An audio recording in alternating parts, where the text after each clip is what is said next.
اللہ کے حبیب علیہ الصلوۃ والسلام جب آئینے کے سامنے کھڑے ہوتے تو اللہ تعالیٰ سے یہ دعا فرمایا کرتے تھے، اللہم کما حسنت خلقی فحسن خلقی، اے میرے اللہ تو نے جس طرح میری ظاہری صورت کو خوبصورت بنایا ہے، اسی طرح تو میرے اخلاق کو بھی، میرے باطن کو بھی خوبصورت بنا دے۔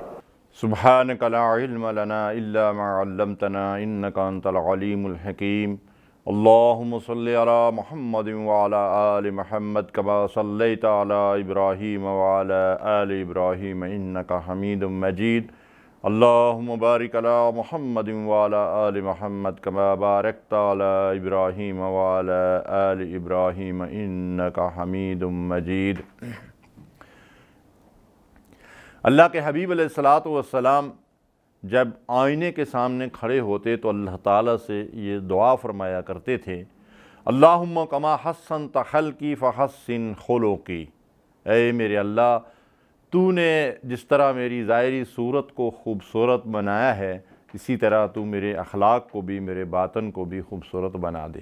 ہمیں بھی آئینے کے سامنے جب اپنی شکل دیکھیں، جب اپنی صورت دیکھیں، جب اپنے چہرے کو دیکھیں تو اللہ تعالیٰ سے ضرور یہ دعا کیا کریں، اللہم کما حسنت خلقی فحسن خلقی۔ رسول کریم صلی اللہ علیہ وسلم نے فرمایا کہ نیکی اچھے اخلاق کا نام ہے، اور گناہ جو تیرے سینے میں کھٹکے اور تو اس پر لوگوں کو مطلع ہونے کو ناپسند کرے۔ صحیح مسلم کی یہ روایت ہے جس میں اللہ کے رسول صلی اللہ علیہ وسلم نے گویا کہ ہر نیکی کو اور ہر اچھے کام کو جو ہے وہ اس نے اخلاق کا نام دیا ہے۔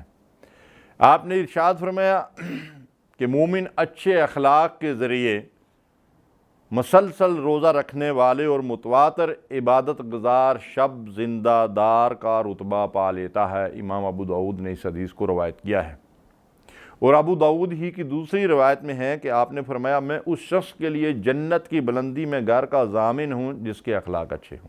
سبحان اللہ۔ آپ نے ارشاد فرمایا تم میں سے وہی کامل ایمان والے ہیں جن کے اخلاق اچھے ہیں، اور وہ تم میں بلائی والے ہیں جو اپنے اہل و عیال کے ساتھ بلائی کرنے والے ہیں، اور میں اپنے گھر والوں کے ساتھ بلائی کرتا ہوں۔ امام ترمذی نے اس حدیث کو روایت کیا ہے۔ رسول اللہ صلی اللہ علیہ وسلم سے ایک سوال کیا گیا کہ یا رسول اللہ صلی اللہ علیہ وسلم، جنت میں جانے والے لوگ کس عمل کی وجہ سے جنت میں جائیں گے، یعنی جنت میں جانے والوں کی اکثریت جو ہے کن لوگوں کی ہوگی؟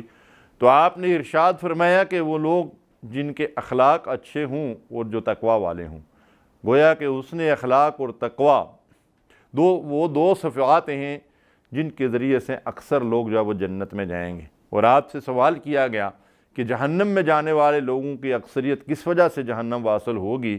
تو آپ نے ارشاد فرمایا کہ زبان اور شرمگاہ کی وجہ سے، یعنی وہ لوگ زبان کی حفاظت نہیں کریں گے اور شرمگاہ کی حفاظت نہیں کریں گے، اس وجہ سے وہ جہنم میں جائیں گے۔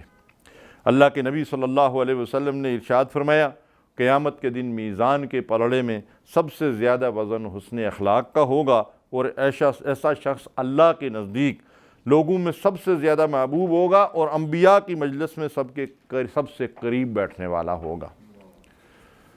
تو ناظرین کرام، سامعین محترم، یہ ہے حسن اخلاق کی وہ فضیلت جو اللہ تعالیٰ نے قرآن مجید میں اور نبی کریم صلی اللہ علیہ وسلم نے اپنی سنت میں ارشاد فرمائی۔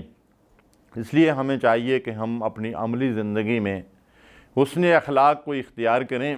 اللہم صلی علی سیدنا محمد وعلی آلہ وصحبہ